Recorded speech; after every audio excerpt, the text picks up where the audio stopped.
Les enseignements bibliques de l'Église du témoignage de l'Évangile du Christ, c'est sur la télé évangélique. Si nous obéissons, si nous restons et marchons dans ses commandements, l'Éternel Dieu promet d'être l'ennemi de nos ennemis et l'adversaire de nos adversaires. Vous voyez ici, Dieu n'a pas dit si vous jeûnez beaucoup, si vous priez beaucoup. Bien vrai que nous allons jeûner, nous allons prier. Mais si nous obéissons à Dieu et que nous observons ses lois et ses commandements, sans jeûner et sans prier, Dieu lui-même déclare qu'il sera l'ennemi de nos ennemis.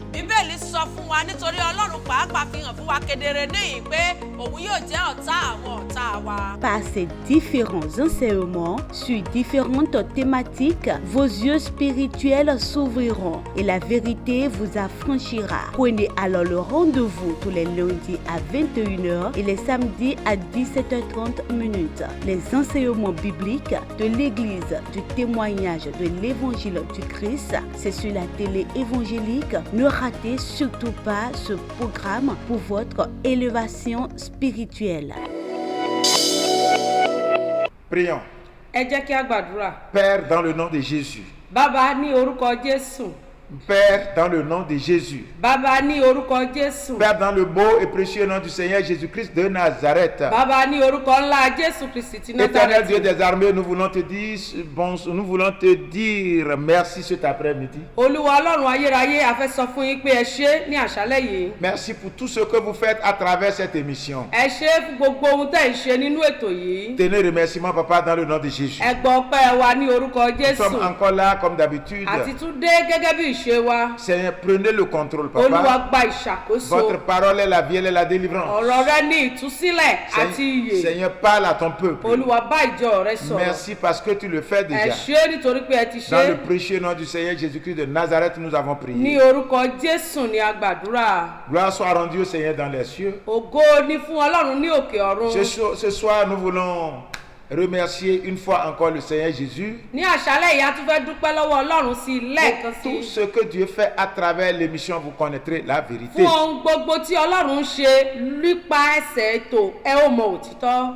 Et une fois encore, nous voulons dire merci à la télé évangélique Lẹ́ẹ̀kan sí i a tún fẹ́ dúpẹ́ lọ́wọ́ Evangelic TV qui permet aux Béninois d'écouter la parole de Dieu et de voir les hommes de Dieu que Dieu utilise dans notre nation. tí ó ran àwọn ènìyàn lọ́wọ́ ní ìlú Benin láti lè gbọ́ ọ̀rọ̀ Ọlọ́run àti láti lè máa wo àwọn ikọ̀ àti ìríjú tí Ọlọ́run lò lórílẹ̀‐èdè Benin. Nous voulons aussi dire merci à tous nos auditeurs et à nos auditrices qui nous regardent à chaque instant, à chaque moment où nos émissions passent sur cette télé. A tún fẹ́ dúpẹ́ lọ́wọ́ gbogbo àwọn olùfẹ́ àti olùgbọ́ ètò ẹ ó mọ òtítọ́ ní gbogbo ìgbà tí ètò yìí bá ti ń kọjá lórí amóhùnmáwòrán tẹlifíṣàn.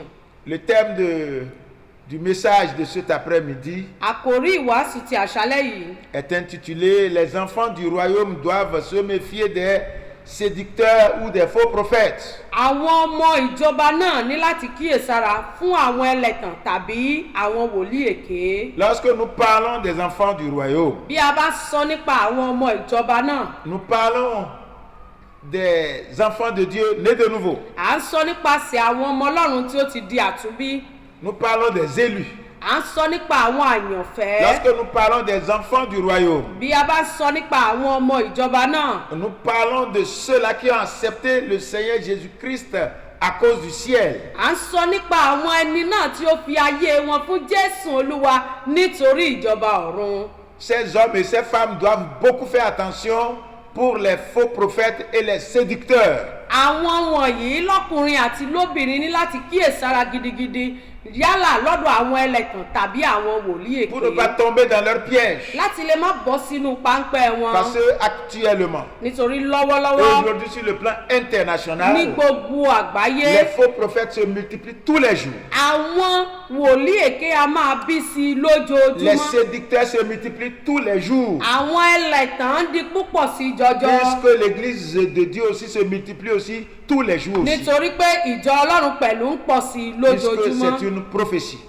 ìsọtẹ́lẹ̀ ni. Mais ce soir, ṣùgbọ́n ní àṣálẹ́ yìí l'Éternel Dieu nous envoie pour parler aux enfants de Dieu, olúwa ọlọ́run rán wa láti bá àwọn ọmọ ọlọ́run sọ̀rọ̀, parler aux serviteurs de Dieu, aux évangélistes, aux pasteurs et aux prophètes. láti bá àwọn olùṣọ́ àgùntàn sọ̀rọ̀, àwọn wòlíì àti àwọn Qui ajíhìnrere, veulent réellement hériter le royaume de Dieu. àwọn tó fẹ́ lótìtọ́ àti òdodo láti fi ìjọba ọlọ́run ṣèrè Tout cela, jẹ. nous devons nous méfier pour ne pas tomber dans les pièges de ces faux prophètes et de ces séducteurs. Gbogbo wa lápapọ̀ ní láti wà ní ìkíyèsí ara láti lè má bọ́ sínú páńpẹ́ àwọn ẹlẹ́tàn tàbí àwọn tí wòlíì èké. Dans Matthieu chapitre 24, Nínú ìwé Matthew orí ìkẹrìnlélógún rẹ̀, les versets 4 et 5 disent ceci. ẹsẹ̀ ìkẹrin àti ìkarùn wípé Jésus leur répondit, prenez garde que personne ne vous séduise. Jésù sì dáhùn ó sì wí fún wọn pé ẹ kíyèsí ara kí ẹnikẹ́ni kí ó má ṣe tàn yín jẹ. Car plusieurs viendront sous mon nom, Nítorí ọ̀pọ̀lọpọ̀ ni yóò wá lé orúkọ mi disant c'est moi qui suis le Christ, wípé èmi ni Kristi, et ils séduiront beaucoup de gens. wọn ó sì tan ọ̀pọ̀lọpọ̀ jẹ.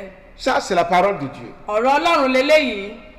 Les disciples étaient allés voir le Seigneur Jésus-Christ Àwọn ọmọlẹ́yìn lọ sí ọ̀dọ̀ Jésù Olúwa dans ce passage níbi tí a kà yìí pour lui poser ces questions. láti lè fi ìfi ọ̀rọ̀ wá ẹni lẹ́nu wò. Les disciples ont voulu savoir quand est-ce que la fin du monde et la seconde venue du Seigneur Jésus-Christ se passera. Àwọn ọmọlẹ́yìn fẹ́ mọ̀ ní ìgbà wo gangan ni òpin ayé àti pípadà wá Jésù lẹ́lẹ́kejì yóò jẹ́. Et le Seigneur Jésus-Christ les a répondu. Jésù Olúwa sì fún wọn ní ìdáhùn sí. Il a dit certaines choses qui doivent se passer, Ó sọ àwọn ohun tí yóò ṣẹlẹ̀, les guerres, les famines et autres. àwọn ogun, àwọn èèyàn àti bẹ́ẹ̀ bẹ́ẹ̀ lọ. Mais il dit qu'il leur dit maintenant qu'ils doivent beaucoup se méfier. Ó sì wá sọ fún wọn wípé wọ́n ní láti kíyèsára gidigidi. Parce que avant que ces choses n'arrivent, que les séducteurs seront là. Nítorí pé síwájú àwọn ohun wọ̀nyí àwọn ẹlẹ́tàn yóò ṣíwájú. Les faux prophètes viendront. Àwọn wòlíì èké yóò wá. Certains parmi eux diront que c'est eux le Seigneur Jésus-Christ. Àwọn ẹlòmíràn nínú wọn yóò tilẹ̀ sọ pé àwọn gangan ni Jésù Olúwa. Et la parole de Dieu continue en nous disant qu'ils vont séduire beaucoup de personnes. Ọ̀rọ̀ Ọlọ́run sì tẹ̀síwájú wípé wọn ò tan ọ̀pọ̀lọpọ̀ jẹ. Ils parlent de séduction parce qu'ils ne vont pas séduire le monde, ils ne vont pas séduire les mondains, mais ils vont séduire des gens qui sont déjà en Christ afin de pouvoir les détourner de la vraie voie. Ó sọ nípa ìtànjẹ nítorí pé àwọn wọ̀nyí wọn ò ní lọ láti lọ ta àwọn aráyé jẹ, wọn ò ní lọ láti lọ ta àwọn tó ti wà nínú ìjọba èṣù jẹ, ṣùgbọ́n wọn ò làkàkà láti ta àwọn ọmọlẹ́yìn Kristi jẹ. C'est pourquoi, Ìdí nìyí. chers papas et chères mamans, Bàbá àti mọ̀mọ́ chers wọn, auditeurs et auditrices de l'émission, vous connaîtrez la vérité. ẹ̀yin olùfẹ́ àti olùgbọ́ ètò ẹ ò mọ òtítọ́. Nos enfants dans le Seigneur Jésus-Christ, Àyìn ọmọ wa nínú Olúwa nous Jésù. devons nous méfier de ces séducteurs A aujourd'hui. ní láti kíyèsí ara C'est fún des àwọn gens qui ẹlẹ́tàn sont très wọ̀nyí. douces, très doux de bouche. Àwọn ẹni tí ẹnu wọn dùn púpọ̀ fún ìtànjẹ ni Ils sont très habiles wọ́n sì yára kánkán. et peuvent effacer de votre tête ce que vous avez appris depuis des années en quelques secondes. Ní ìṣẹ́jú wàràǹṣeṣà wọ́n lè pa gbogbo ohun tí ẹ ti kọ́ ní àìmọye ọdún rẹ́ ní ọpọlọ yín. C'est pourquoi, si vous vous confiez aux faux prophètes ou bien aux séducteurs, il est possible qu'on vous séduise. Ìdí nìyí tí a fi ń bá yín sọ̀rọ̀ wípé bí ẹ bá jọ̀wọ́ ara yín fún àwọn ẹlẹ́tàn tàbí àwọn wòlíì èké ó ṣeé ṣe kí wọ́n gbá yín lọ pẹ̀lú Puisque ẹ̀tàn l'apôtre wọn. Paul Nítorí pé- nous l'a confirmé dans 2 Corinthiens au chapitre 11, les versets 14 et 15. Àpọ́stélì Paul gan fìdí rẹ̀ múlẹ̀ nínú ìwé Kọ́ríńtì kejì orí ìkọkànlá ẹsẹ̀ kẹrìnlá sí ìkẹẹ̀dógún. Je lis ici qui dit ceci, Ó kà báyìí wípé et cela n'est pas étonnant, eléyìí kò sì jẹ́ ohun ìyanilẹ́nu. puisque Satan lui-même se déguise en ange de lumière. Nítorí èṣù fúnra rẹ̀ máa ń paradà di áńgẹ́lì ìmọ́lẹ̀. Il n'est donc pas étrange que ces ministres aussi se déguisent en ministres de justice. Kì í ṣe ohun kàyéfì fún àwọn òjíṣẹ́ rẹ̀ láti lè paradà di ti ìmọ́lẹ̀. Mais leur fin sera selon leurs œuvres. Ṣùgbọ́n òpin wọn yóò jẹ́ gẹ́gẹ́ bí iṣẹ́ wọn. Chers papas et chères mamans, Bàbá àti màmá wọn. chers auditeurs et auditrices de l'émission, vous connaîtrez la vérité. Ẹ̀yin olùgbọ́ àti olùfẹ́ ètò ẹ ò mọ òtítọ́. La parole de Dieu ici nous montre Ọ̀rọ̀ Ọlọ́run níyìn fi yé wa kedere. que les anges du diable àwọn áńgẹ́lì Sátánì se transforment en des anges de Dieu. wọ́n máa ń paradà di ti ìmọ́lẹ̀. Quand vous voyez aujourd'hui, bí ẹ bá wò lénìí là où il y a trop du monde aujourd'hui, níbi tí àwọn èrò ti lọ rẹbẹ. c'est là où les gens savent, où les gens savent comment séduire les gens et ne même pas parler du ciel. On ne parle que de l'argent, des voyages, des choses terrestres. ẹ rí wípé ibi tí àwọn ènìyàn pọ̀ sí jọjọ yẹn àwọn olùṣọ́ àgùntàn bẹ̀ wọn ò tún fẹ́ máa wàásù lórí ẹ̀ṣẹ̀ wọn ò tún fẹ́ máa wàásù lórí ìjọba Ọlọ́run mọ́ ṣùgbọ́n wọn a máa wàásù lórí ìbùkún àti lílọ sí ìlú lílọ sí ilẹ̀ ọba àti bẹ́ẹ̀ bẹ́ẹ̀ lọ. C'est pourquoi nous, enfants de Dieu, ìdí nìyí tó jẹ́ pé àwa ọmọ Ọlọ́run nous, vrais serviteurs de Dieu, serviteurs de Dieu, àwa ìránṣẹ́ Ọlọ́run ní tòótọ́. nous devons beaucoup faire attention aujourd'hui a ní láti kíyèsára gidigidi lénìí. à ces prophètes, fún àwọn à wòlíì ces èké yìí. disant apôtres fún àwọn àpòstélì qui sont èké partout yìí tí aujourd'hui, wọ́n ti gba bí ogun dans lọ les villages, lénìí. dans les quartiers de ville, wọ́n pọ̀ ní ìletò wa qui wọ́n se pọ̀ ní multiplient ìlú wa. presque tous les jours. wọ́n ń bí sí i lójoojúmọ́ ni. Nous devons nous méfier d'eux. a ní láti kíyèsí ara wa fún wọn. C'est des hommes de Dieu, ils se disent hommes de Dieu, ils connaissent la Bible, ils savent prêcher. Mais la parole de Dieu nous montre ici que les anges du diable peuvent se déguiser en des anges de Dieu. wọn a máa pera wọn ní ti Ọlọ́run wọn a máa pera wọn ní òjíṣẹ́ Ọlọ́run wọn a máa pera wọn ní àlùfáà Ọlọ́run.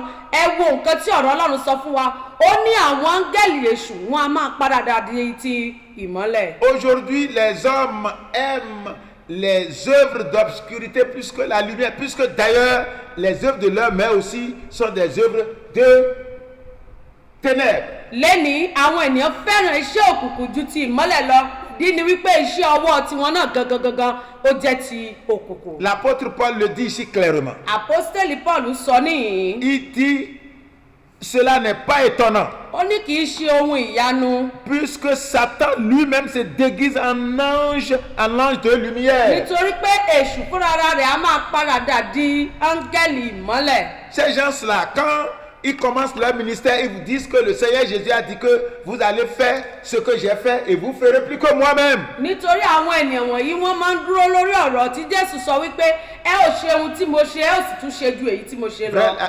Le livre de Jean nous a dit ça. ìwé Jòhánù bá wa Selon sọ. ces gens nous a dit cela. ìwé Jòhánù sọ bẹ́ẹ̀ fún wa. Alors, ces gens-là, quand vous les voyez, pour ceux qui ont l'Esprit de Dieu, vous voyez réellement que ce qu'ils sont en train de faire, ce ne sont pas des miracles authentiques, c'est de la magie et du fétiche. bí ẹ bá sì wò ó lótìtọ́ àti òdodo tí ó bá jẹ́ pé ènìyàn Ọlọ́run lótìtọ́ àti òdodo lẹ jẹ́ tí ẹ sì ní ẹ̀mí Ọlọ́run tí ẹ bá fi ẹ̀mí Ọlọ́run gbé iṣẹ́ wọn yẹn yẹ̀ wò ẹ ò rí wípé ó jẹ́ ti òkùnkùn àti tó ní àlùpàràyídà ló jẹ́ àbí ti àwọn oníṣègùn. Et c'est ça que les gens aiment. eléyìí ni àwọn ènìyàn sì fẹ́. Les gens oublient le ciel. àwọn ènìyàn ti gbàgbé ọ̀run. Les gens, ces gens-là, ces faux prophètes, ces séducteurs ne veulent même pas mettre l'accent sur le ciel. àwọn wòlíì èké yìí wọn ò tún fẹ́ máa fi ọ̀rọ̀ kan ti ìjọba Ọlọ́run rárá. Ils vous parlent seulement de vous aurez des maisons, vous aurez des véhicules, vous aurez ci, vous aurez ça, vous aurez les choses terrestres. wọn ò máa bá yín sọ pé ẹ ò ní ilé ẹ ò ní mọ́tò ẹ ò ní ohun gbogbo tó ń bẹ lókè pẹ̀. Mais la parole de Dieu nous a montré clairement dans Matthieu 6:33 que c'est le royaume de Dieu d'abord que nous devons chercher. Premièrement, et tout ce qui reste, que l'Éternel Dieu dit qu'il va nous les compléter. ṣùgbọ́n ọ̀rọ̀ Ọlọ́run sọ fún wa nínú ìwé Mátíù orí ìkẹfà ẹsẹ̀ ọgbọ̀n lé ìkẹta rẹ̀ wípé kí a tètè kọ́kọ́ wá ìjọba Ọlọ́run náà gbogbo eléyìí tí ó kù lìyà ò sì fi kún un C'est fún wa. pourquoi les enfants de Dieu doivent beaucoup faire attention ìdí nìyí tí àwa ọmọ Ọlọ́run a ní láti kíyèsí ara pour ne gidigidi pas tomber dans les pièges de ces faux prophètes, de ces séducteurs. láti lè má bọ́ sínú páńpẹ́ àwọn wòlíì èké yìí àwọn atannijẹ yìí. Chers auditeurs et chères auditrices de l'émission, vous connaîtrez la vérité. olùgbọ́ àti olùfẹ́ ètò ẹ ò mọ òtítọ́ ọlọ́kùnrin àti lóbìnrin. Accepter Jésus-Christ, c'est accepter d'aller au ciel, c'est accepter d'aller au royaume de Dieu. Kí bí ènìyàn bá gba Jésù gbọ́ irú ẹni bẹ́ẹ̀ gbà láti lọ sí ìjọba ọ̀run ni. Les choses terrestres ne doivent pas être la priorité d'un vrai enfant de Dieu, d'un vrai serviteur de Dieu. ohun ayé yìí kò gbọdọ̀ jẹ́ òkúnkúndò fún ẹni tó pera rẹ̀ ní ọmọ Ọlọ́run tòótọ́ tàbí ìránṣẹ́ Ọlọ́run tòótọ́. Nous sommes dans un monde aujourd'hui où le monde, les choses vont à l'inverse. A wà nínú ayé tó jẹ́ ohun gbogbo ló ti yí padà, wọ́n ti yí ọwọ́ padà. Là où il y a la vérité, les gens n'aiment pas aller là-bas. Níbi tí òtítọ́ bá ń jọba, àwọn ènìyàn ò fẹ́ Mais bẹ́ẹ̀ là mọ́. où les gens sont prêts à séduire, là où les gens sont prêts à mentir, à cacher la vérité, c'est là où les gens veulent aller. Níbi tí àwọn èèyàn ti ṣetán, wọ́n ti gbáradì láti pa irọ́, láti tanni jẹ lọ́tún àti lósì. Gbogbo ọ̀pọ̀ ènìyàn ti rẹ́dì láti máa bá wọn lọ. Nombreux sont ces soi-disant serviteurs de Dieu qui sont au service du diable. Ọ̀pọ̀lọpọ̀ ló jẹ́ tí wọ́n ń pera wọn ní ìránṣẹ́ Ọlọ́run ṣùgbọ́n wọ́n ń ṣiṣẹ́ fún èṣù. Tel que nous travaillons pour que les gens puissent aller au royaume de Dieu, c'est de la même manière que le diable, ces gens-là aussi travaillent pour pouvoir amener les gens dans le feu de l'enfer. Gẹ́gẹ́ bí a ti sápọn láti làkàkà láti lè jẹ́ kí a jèrè ọkàn sínú agbo Kristi láti lè mú àwọn ènìyàn lọ sí ìjọba Ọlọ́run, bẹ́ẹ̀ gẹ́gẹ́ pẹ̀lú ni Sátánì ń làkàkà ló ń sápọn sí lójoojúmọ́ láti lè jèrè ọkàn. Vous voyez, dans Matthieu là, il dit certains viendront, ils diront c'est moi le Christ. Ẹ wò ó nínú ìwé Matthew, ó ní àwọn kan yóò wá mú tiẹ̀ pera wọn ní Kristi náà. Alors ça se passe déjà. Ó ti ń ṣẹlẹ̀ báyìí. Ça se passe déjà. Ó ti ń ṣẹlẹ̀ báyìí. Chers parents, chers frères et sœurs en Christ. Bàbá, màmá, arákùnrin àti arábìnrin nínú Kristi. Cela se passe aujourd'hui Ó déjà. ti ń ṣẹlẹ̀ lénìí. Au Bénin, même ici, je pense que personne aujourd'hui ne peut nier cela. Ní ìlú wa Benin, kò sí ẹni tó lè sọ pé kì í ṣe bẹ́ẹ̀ Je rárá. ne vais pas énumérer des noms. Mi ò fẹ́ dá àwọn orúkọ. Ça s'est passé beaucoup. Il y a plusieurs ont passé pour dire c'est eux Jésus, c'est eux Dieu, c'est eux si, on a vu ici et des Jésus de Banamé, on a vu des Jésus de Agégué, tout ça là, ça s'est passé ici. A rí gbogbo rẹ̀, àwọn ènìyàn wá wọn ní àwọn ni Ọlọ́run, àwọn ni Kristi. A rí Jésù oríṣiríṣi, Jésù ìlú oríṣiríṣi la rí. Comme ça s'est passé au Bénin, c'est aussi ça s'est passé au Nigeria où nous on était restés aussi. Bó ti ń ṣẹlẹ̀ nílùú Benin, bẹ́ẹ̀ náà ló ń ṣẹlẹ̀ nílùú Nàìjíríà níbi tí a ti On a vu des Jésus de Agégué, on a vu des Jésus de Ibadan au Nigeria, mais aujourd'hui, tous ces Jésus-là n'existent plus. A rí Jésù Òyìnbó, a rí Jésù Agége, a rí Jésù Ìbàdàn nílùú Nàìjíríà ṣùgbọ́n lẹ́nìí wọn ò sí mọ́. Mais quand ils viennent, c'est comme ça, le monde est avec eux. Ṣùgbọ́n ní kété tí wọ́n bá ti farahàn, wọ́n á rí àwọn èrò lọ. Dans quelques années, alors le feu s'éteint. Ṣùgbọ́n fún ọdún díẹ̀, iná yẹn á sì kú. Et ils auront déjà détourné beaucoup de personnes avant que leur apogée ne s'éteigne. Wọ́n á sì ti yí ọ̀pọ̀lọpọ̀ lọ́kàn padà kí wọ́n tó ṣubú. Alors Dieu nous envoie maintenant nous réveiller pour que actuellement là, au Bénin là, nous les enfants de Dieu, nous puissions savoir que ces séducteurs et ces faux prophètes, ils sont déjà en grand nombre dans notre pays aussi. Jésù rán wa láti lè sọ fún wa kí gbogbo wa lè mọ̀ wípé ẹlẹ́tàn wòlíì èké wọ́n ti wà lórílẹ̀‐èdè wa wọ́n sì pọ̀ jọjọ. Et vous allez voir que à n'importe quel moment, ces gens-là, on ne vous apprend même pas, on ne vous dira même pas ce que c'est que la sainteté. On ne vous apprend pas à fuir le péché. Parce que pour eux, c'est les choses du monde seulement qu'il faut apprendre aux enfants de Dieu. Ẹ ò sì rí pẹ̀lú àwọn ènìyàn wọ̀nyí pé wọn ò ní kọ́ yín ní ẹ̀kọ́ lórí ìgbé ayé ìwà mímọ́, wọn ò ní kọ́ yín ní ti ìbẹ̀rù Ọlọ́run, wọn ò ní kọ́ yín bá a ṣe ń súnmọ́ Ọlọ́run sí.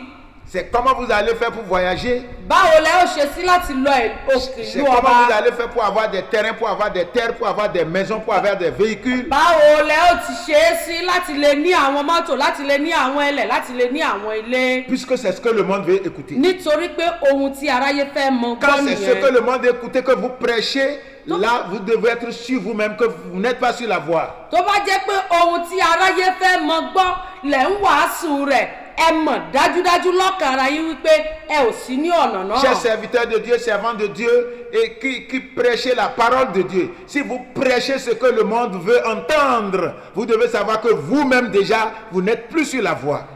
Ìránṣẹ́ Ọlọ́run lọ́kùnrin àti lóbìnrin ọ̀wọ́n, tó bá jẹ́ gbogbo ògbà tí ẹ bá fẹ́ wàásù, ohun tí ayé fẹ́ lẹ fi ń wàásù, ẹ ní láti mọ̀ wípé ẹ̀yin pẹ̀lú ẹ ò sí ní ojú ọ̀nà náà mọ́. Les enfants du royaume doivent se méfier des faux prophètes ou des séducteurs. Àwọn ọmọ ìjọba náà ní láti kíyèsí ara fún àwọn ẹlẹ́tàn tàbí àwọn Dans 1 èké Timothée wòlíì. au chapitre 4, Ìwé Tìmótíù kìíní orí ìkẹrin. voyons ce que la parole de Dieu a dit au verset 1. Ẹ jẹ́ kí a wo ohun tí ọ̀rọ̀ Ọlọ́run sọ ní ẹsẹ̀ àkọ́kọ́ rẹ̀. La parole de Dieu dit ici, Bíbélì wípé mais l'Esprit dit expressement que dans les derniers temps, quelques-uns abandonneront la foi pour s'attacher à des esprits séducteurs et à des doctrines de démons. ṣùgbọ́n ẹ̀mí ń tẹnumọ́ pé ní ìgbà ìkẹyìn àwọn mìíràn yóò kúrò nínú ìgbàgbọ́, wọn ó máa fiyèsí àwọn ẹ̀mí tí ń tanni jẹ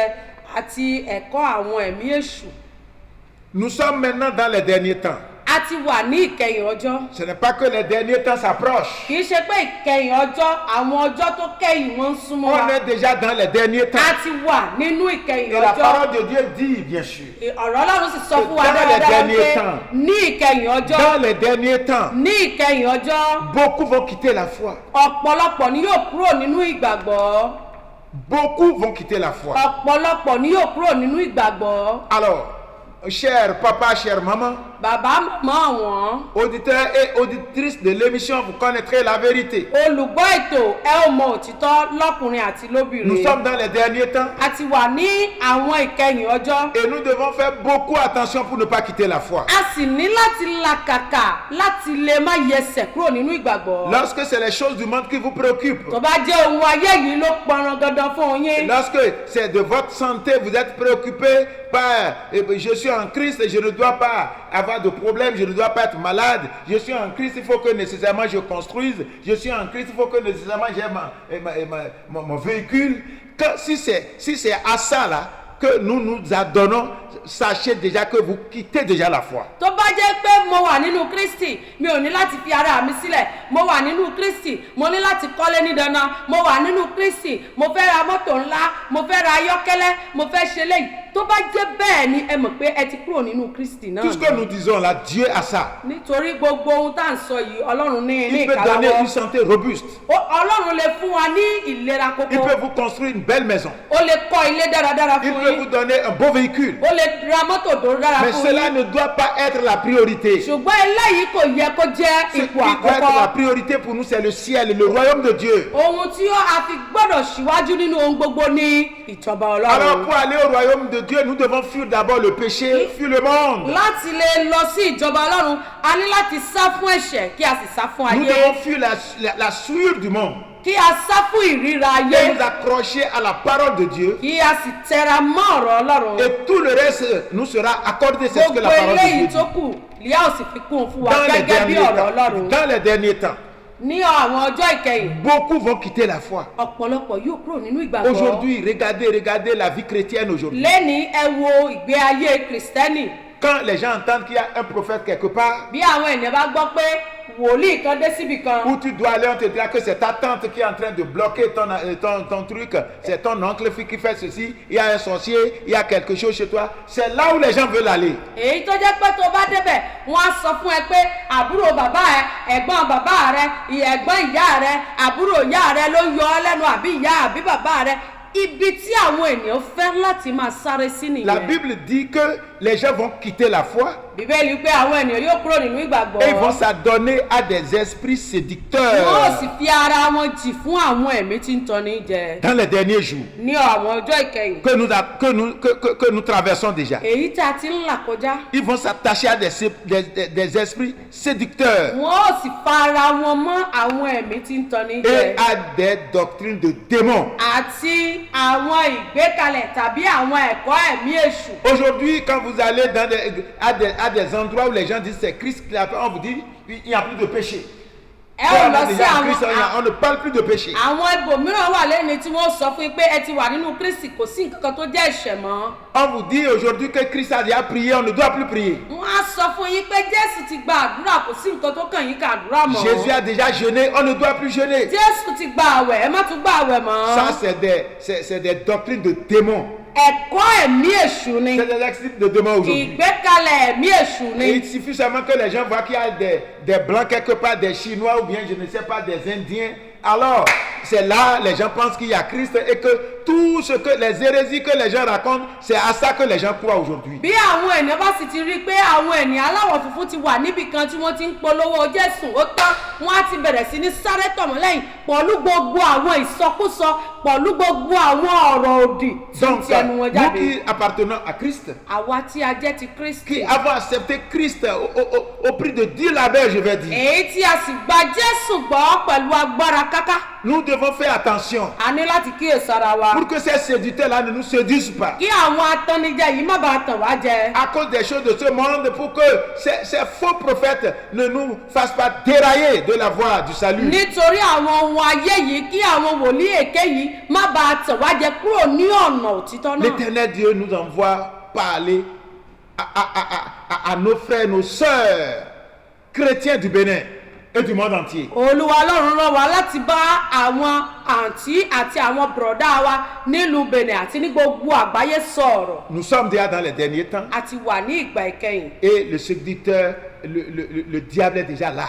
Atannijẹ Sátánì ó sì ti wà ní ibẹ̀. Nous devons beaucoup faire attention. a ní láti kíyèsára jọjọ. Pour que celui qui pense être debout doit prendre garde de ne pas tomber. ẹni tó bá rò pé òun dúró kó kíyèsára kó má bàa ṣubú. Que le Seigneur Jésus bénisse sa bí parole. Jésù Olúwa kó bùkún ọ̀rọ̀ rẹ̀. Si Christ tarde toujours dans sa venue, bí Jésù Olúwa bá pẹ́ nínú láti dé rẹ̀. la semaine prochaine, nous allons encore écouter la parole. ní ọ̀sẹ̀ tó ń bọ̀ a ó tún gbọ́ Nous ọ̀rọ̀ allons rẹ̀. nous incliner pour prier. ẹ jẹ́ kí a gbàdúrà. Éternel Dieu des armées, Olúwa Ọlọ́run àwọn ọmọ ogun. nous voulons te dire merci a fẹ́ sọ fún yín pé ẹ ṣé pour cette parole fún ọ̀rọ̀ yìí. que tu nous envoies encore. èyí tí ẹ tún rán sí wa lẹ́ẹ̀kan sí i. Vous êtes en train de nous réveiller ẹ̀yin lẹ jí wa pour nous montrer encore que déjà les séducteurs sont là. láti lè fi hàn wá pé àwọn ẹlẹ́tàn ti wà ní Les tòsí wa. antéchrists sont déjà sur le terrain. àwọn aṣòdì sí Kristi ti gbanú Nous ne gbọ̀ngàn. devons pas nous laisser pour qu'ils nous trahissent et pour qu'ils nous séduisent. a ò ní láti fira wa sílẹ̀ kí wọ́n tàn wá jẹ kí wọ́n sì mú wa lọ. Merci papa pour cette parole.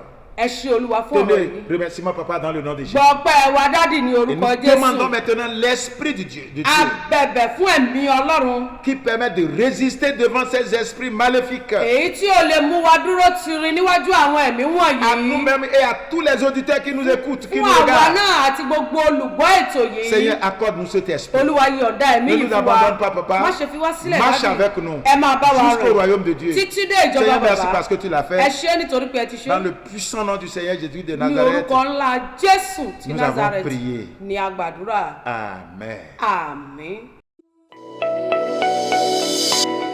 Les enseignements bibliques de l'Église du témoignage de l'Évangile du Christ, c'est sur la télé évangélique. Si nous obéissons, si nous restons et marchons dans ses commandements, l'Éternel Dieu promet d'être l'ennemi de nos ennemis et l'adversaire de nos adversaires. Vous voyez ici, Dieu n'a pas dit si vous jeûnez beaucoup, si vous priez beaucoup. Bien vrai que nous allons jeûner, nous allons prier. Mais si nous obéissons à Dieu et que nous observons ses lois et ses commandements, sans jeûner et sans prier, Dieu lui-même déclare qu'il sera l'ennemi de nos ennemis. Bíbélì sọ fún wa nítorí Ọlọ́run pàápàá fi hàn fún wa kedere níyìn pé òun yóò jẹ́ ọ̀tá àwọn ọ̀tá wa. Par ces différents enseignements sur différentes thématiques, vos yeux spirituels s'ouvriront et la vérité vous affranchira. Prenez alors le rendez-vous tous les lundis à 21h et les samedis à 17h30.